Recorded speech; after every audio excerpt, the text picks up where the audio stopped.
Coucou tout le monde, j'espère que vous allez super bien. Alors vous avez vu le thème de la vidéo, je ne vais pas passer par quatre chemins, on y va. Alors, vous avez remarqué dans la Bible qu'on parle souvent des populations égyptiennes et des populations éthiopiennes. Quand on parle d'Éthiopie, on ne parle pas de l'Éthiopie actuelle, donc le pays que vous connaissez, l'Éthiopie. Anciennement, c'était l'Abyssinie. Ce n'est que depuis, je ne sais plus, fin 1800 ou 1900 quelque chose, que l'Éthiopie actuelle que vous connaissez a décidé de s'appeler Éthiopie. Mais antérieurement, quand on parle d'Éthiopie dans la Bible, ça reste toujours la même région, mais avec des délimitations totalement différentes. Éthiopie, ça signifie visage brûlé, c'est-à-dire teint mat. Teint mat, quand je dis mat, c'est comme moi, c'est teint noir. Okay, quand on parle d'Égypte, on peut s'interroger.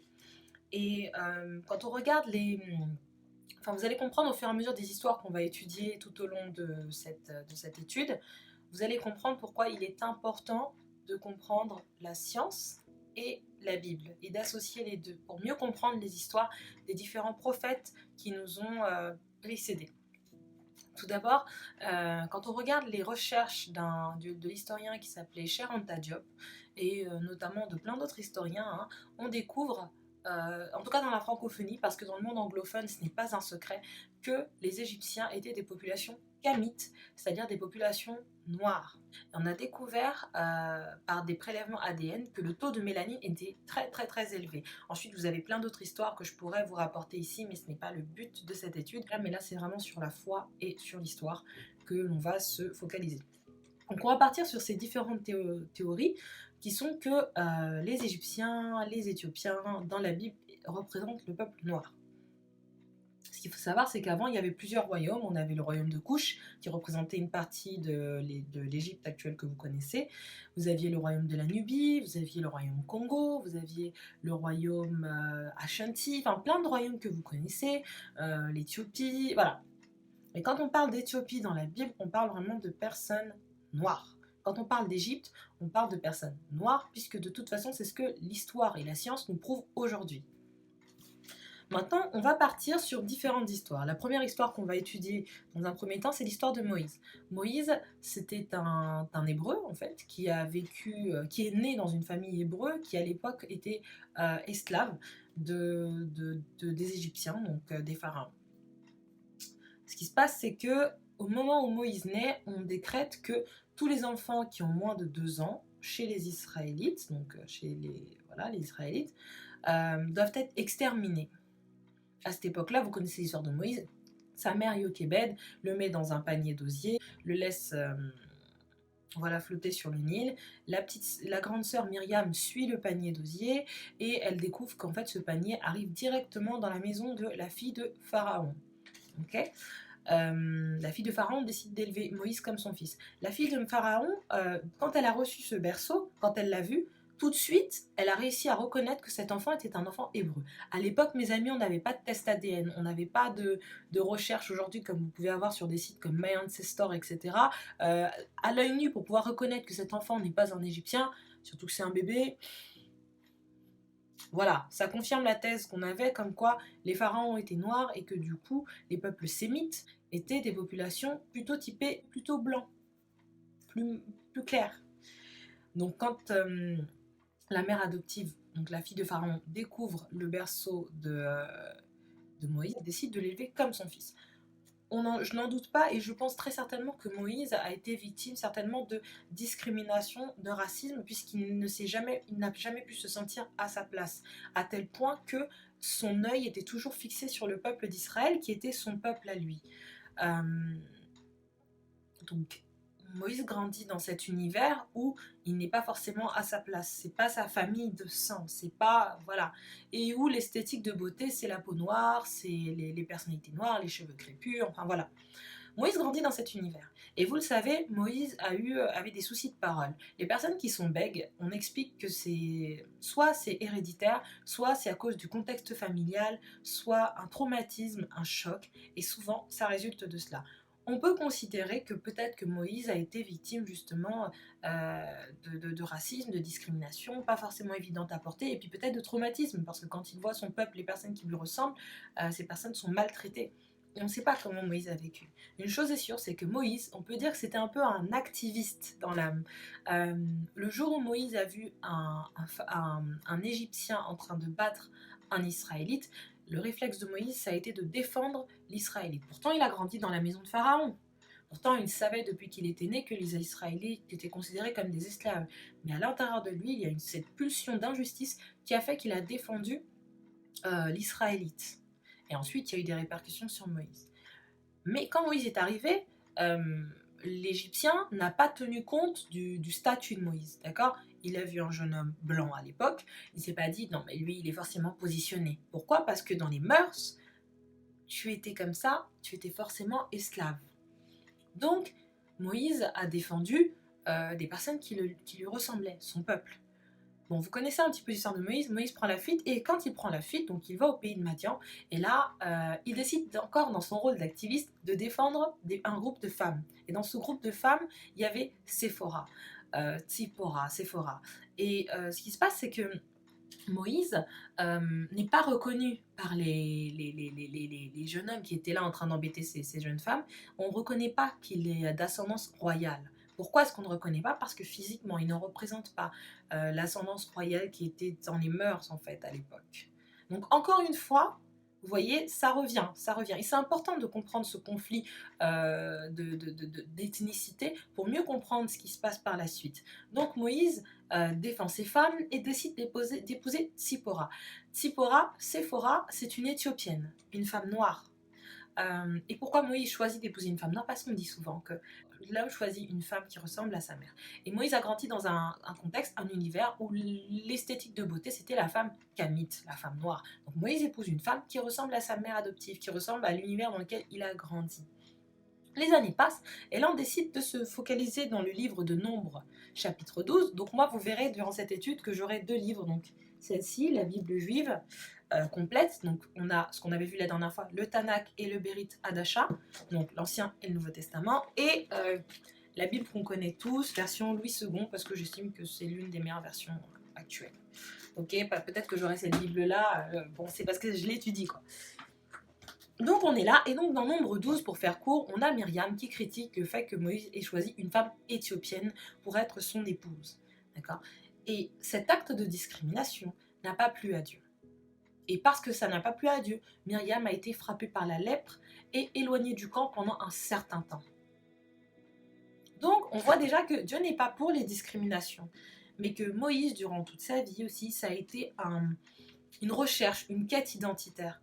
Et entre ce qu'il avait étudié, ce qu'il avait vu, et en même temps ce qu'il était.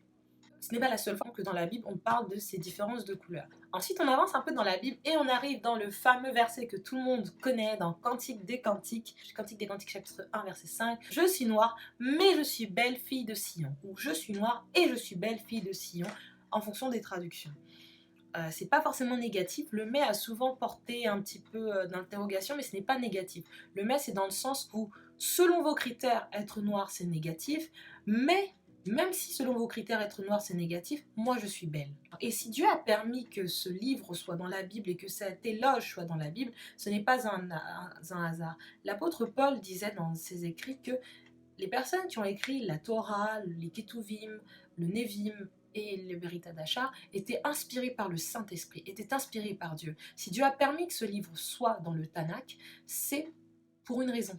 C'est un très très beau livre qui relate l'histoire d'amour entre un homme blanc, qui est Salomon, et d'ailleurs, il y a un verset aussi où on parle justement de la couleur de peau de Salomon. Ce qui est beau dans le Cantique des Cantiques, c'est vraiment qu'il y a un éloge de la beauté de cette femme noire, de ses cheveux, de son teint, de sa poitrine, de son corps en fait, de son physique, de ses lèvres, de ses yeux, voilà, et c'est vraiment une très très belle histoire. Et Salomon était connu pour être avec beaucoup de femmes, et c'est aussi ce qu'il a perdu. Mais la seule femme qui a inspiré la qualité de poète de Salomon, c'était la reine de Saba.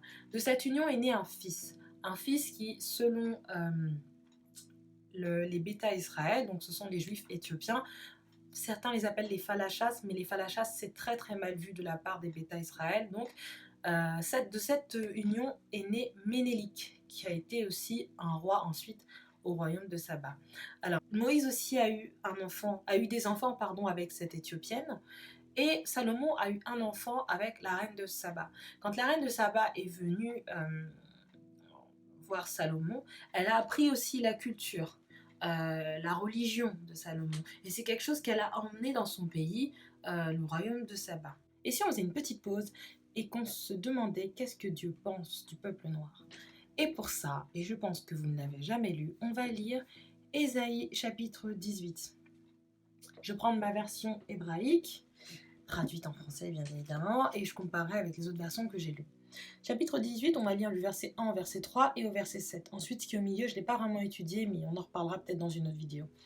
Alors, dans ma version, il est écrit « Malheur au pays dont les ailes bruissent de l'autre côté des fleuves d'Éthiopie ». Dans certaines versions, on a « Malheur au pays des grillons ailés ».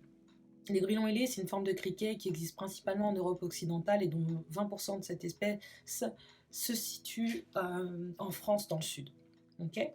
Donc malheur au pays dont les ailes bruissent de l'autre côté des fleuves de l'Éthiopie. Ils envoient des ambassadeurs par la mer, sur l'eau, dans des bateaux de papyrus. Messager rapide, allez vers une nation grande et allez. Donc une nation grande et allez. Donc allez, ça veut dire le teint noir.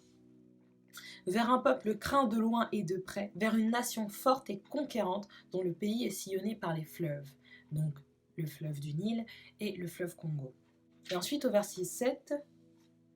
À cette époque, une tribu sera apportée à Adonai Tsevaot par une nation grande et allée, donc foncée, un peuple craint de loin et de près, une nation forte et conquérante dont le pays est sillonné par les fleuves, à l'endroit où le nom d'Adonai Tsevaot demeure au mont Sion. Je ne sais pas ce que ça donne dans votre version à vous, au verset 7.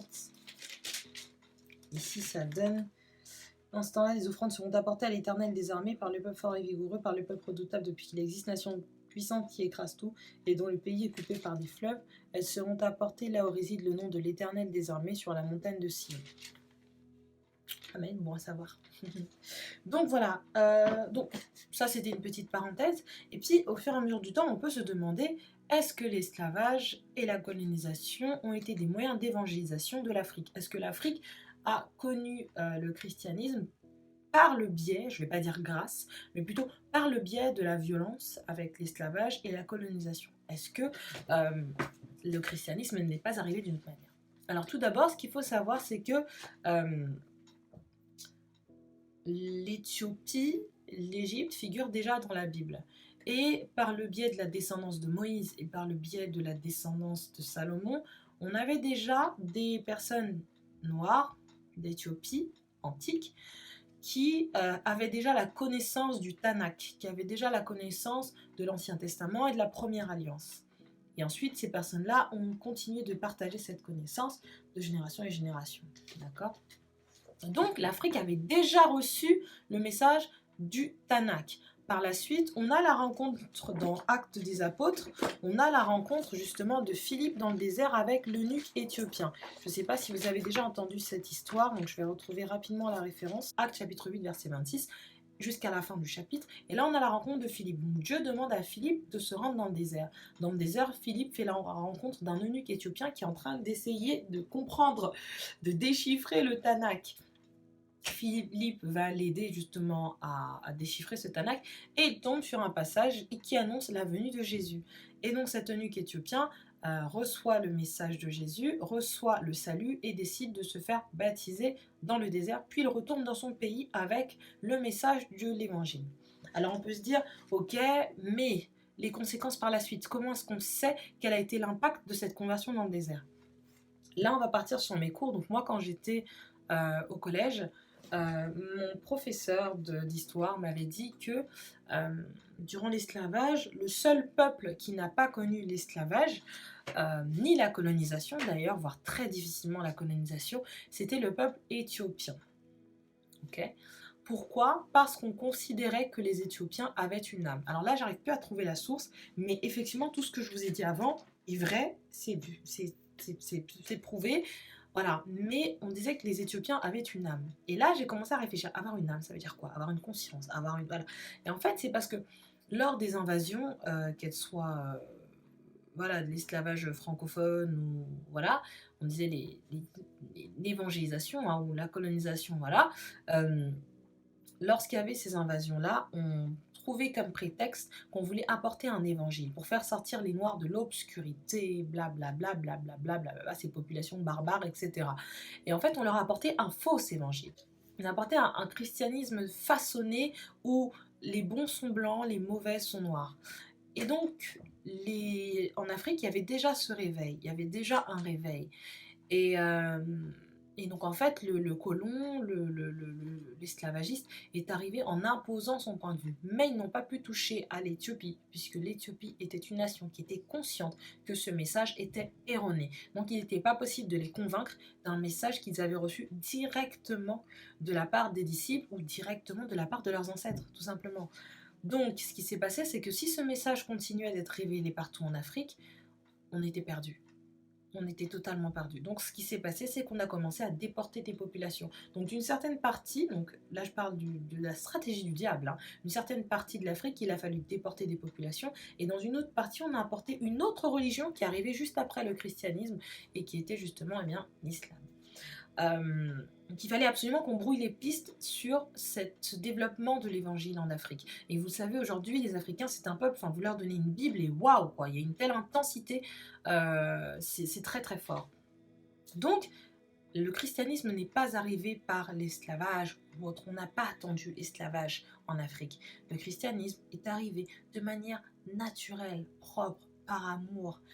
Dans le Tanakh, par des relations d'amour, des relations amoureuses, de l'amour en fait. Dans le Beritas Hadasha, qui est le Nouveau Testament, c'est une rencontre. Et Dieu a permis, Dieu a voulu, Dieu a suscité toutes ces relations. Dieu a permis que Moïse se mette avec Séphora, que lorsque Myriam a critiqué cette femme éthiopienne, Dieu a puni cette femme. Dieu a permis que Salomon soit totalement fou amoureux de cette femme noire et justement que ce soit la seule femme noire qui ait son livre parmi tout le harem de Salomon. Ça ne justifie pas l'esclavage, tout ce que je vous dis là. Ça fait juste prendre conscience que le peuple afro a eu autant d'opportunités que les autres peuples. Chaque peuple a son potentiel, chaque peuple a pu créer des choses. Et si Dieu a permis qu'il y ait plusieurs peuples, c'est pour nous faire prendre conscience que c'est dans la diversité que Dieu a créé l'unité. Cassons ce principe de diviser pour mieux régner, cassons les complexes, cassons l'infériorité par la connaissance. Et commençons à éduquer une nouvelle génération qui ne va pas devenir raciste à cause des faits d'actualité actuels, mais une nouvelle société qui va devenir intelligente et suffisamment intelligente pour ne pas tomber dans le vice.